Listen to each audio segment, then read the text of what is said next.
मैं जानना चाहूंगा, सेलिब्रेशन कांग्रेस कर तो रही है लेकिन रुझान में भाजपा आगे चल रही है, क्या लग रहा है? देखिए, जो आप देखेंगे शुरू से रुझान शुरू हुआ हरियाणा चुनाव में, आप देखेंगे एक ऐसा ट्रेंड था, एक समय था जो 66 प्लस दिखाया जा रहा था कांग्रेस को।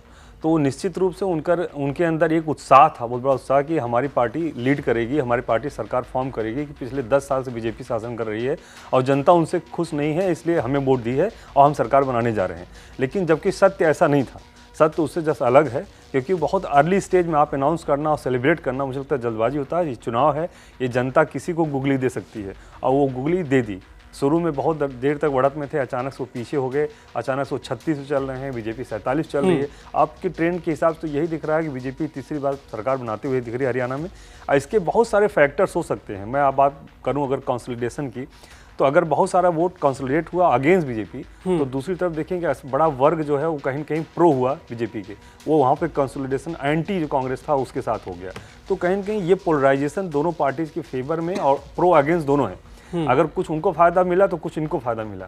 आप देखेंगे वहाँ जाट को ले लें, अगर आप बात करें वहाँ पे मुस्लिम समुदाय को अगर ले लें, तो वो एक साथ जुट होकर के कांग्रेस वोट किए हैं इस वाले चुनाव में। जबकि और बीजेपी की कॉन्टेस्ट में क्या है, ये दोनों कास्ट को छोड़ के, मतलब समुदायों को छोड़ के बात करूँ, इन दोनों समुदायों को छोड़ के बाकी का वोट जो था वो कहीं पोलराइज हुआ बीजेपी के साथ। तो हरियाणा की पॉलिटिक्स ही बसरते जो है वो है जाट वर्सेस नॉन जाट।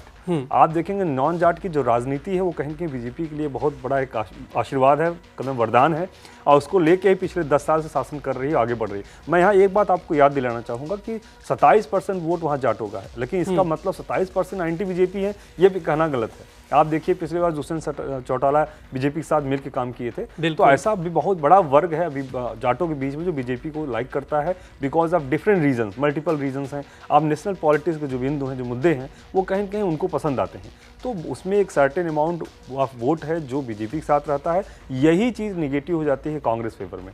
अगर वोट बैंक को मोबिलाइज कर पाई कांग्रेस, वहाँ पे जाटों की वोट बैंक की बात करूं, अगर मुस्लिम वोट बैंक, हाँ मुस्लिम कंसोलिडेशन तो पूरा भी कांग्रेस साथ था, वहाँ बीजेपी को तो वोट मिलता ही नहीं है। आप देखिए चाहे नूह वाला जितना क्षेत्र आप देखेंगे वहाँ कहीं कहीं इनके खिलाफ है। तो उस कॉन्टेक्स्ट आप देखेंगे तो वो चीज़ें जो लग रहा था बीजेपी जिन पॉइंट्स जिन मुद्दों के कारण बाहर हो रही है, उन्हीं कारण से बीजेपी फिर वापसी कर रही है। तो मतलब लगता है कहीं कहीं जो एक विश्लेषण था वो बहुत गलत था और मुझे लगता है कि उचित तरीके से वो आगे नहीं बढ़ पाया। आप देखेंगे आने वाले समय में जिस तरह ट्रेंड बता रहा है, बीजेपी ही गवर्नमेंट फॉर्म करेगी। जी अनुराग जी, क्या लग रहा है, क्योंकि अभी जो आ रहे हैं जो रुझान है उसमें बीजेपी 47 पर, मतलब एग्जिट पोल जो दिखाया गया था उसमें कांग्रेस की सरकार बनाने की बात कही गई थी, लेकिन अभी जो रुझान आ रहे हैं उसमें तो भाजपा आगे है। सांते जी जो बात कही, मैं उसकी बात से थोड़ा सा आगे चलता हूँ। अगर आप एक बेसिक रुझान देखें तो जुलाना सीट सबसे बड़ा एक सैंपल साइज वहाँ पे हो सकता है, जहाँ पर जाट मतदाता 81,000 के करीब वोट करते हैं, और अब ओबीसी SC ST में आते तो कुल 52,000 या 55,000 के करीब उनका एक आंकड़ा आता है। उस सीट पर 81,000 जो मतदाता है जाट, उस सीट पर पीछे चल रही हैं विनेश फोगाट, जिनका एक बड़ा रिकॉर्ड था पूरे बीजेपी में। जो सांते जी ने एक पॉइंट कहा कि जो कमियां थी वही बीजेपी के लिए फेवर बनते आई। बीजेपी ने कास्ट पॉलिटिक्स का एक पूरा समीकरण 10 सालों के अंदर खेला, जहां पर एक नॉन जाट चेहरा लगातार पेश करने की बात हुई। तो बीजेपी ने नायब सैनी को एक ओबीसी वोट बैंक जो कि 22% है, कुमारी सैलजा से जो हुड्डा परिवार की नाराजगी है वो भले ही दिखी ना हो ग्राउंड पर, लेकिन वो ग्राउंड पे उसका असर दिखाई दिया, पहला पॉइंट दिखाई दिया। दूसरे पॉइंट की आप बात करते हो, जो शहरी मतदाता है वो बीजेपी से नाराज नहीं हुआ। पिछली बार भी पूरे हरियाणा के अंदर शहरी मतदाता ने बीजेपी को जमकर वोट किया था। शहरी मतदाता ने बीजेपी को ऐसा रुझान दिख रहा है कि उन्होंने बीजेपी से उनका मोह भंग नहीं हुआ है। इसके अलावा जाट के का काट निकालने के लिए जो अन्य जातियां थी वो बीजेपी के पक्ष में खड़ी हो गई।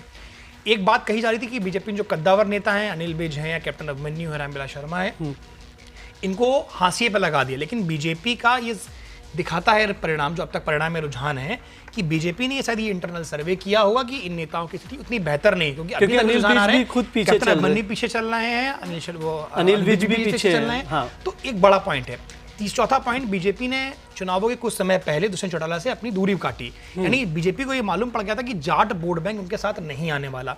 पिछले चुनावों में चौटाला साहब एक बड़ा वोट फैक्टर बन के सामने आए थे कि चुनावों के एंड पहले, क्योंकि वहां पर NLD का वोट बैंक भी है, हुड्डा का वोट बैंक भी है, पर 10 सीटें लेकर जेडीपी आया था।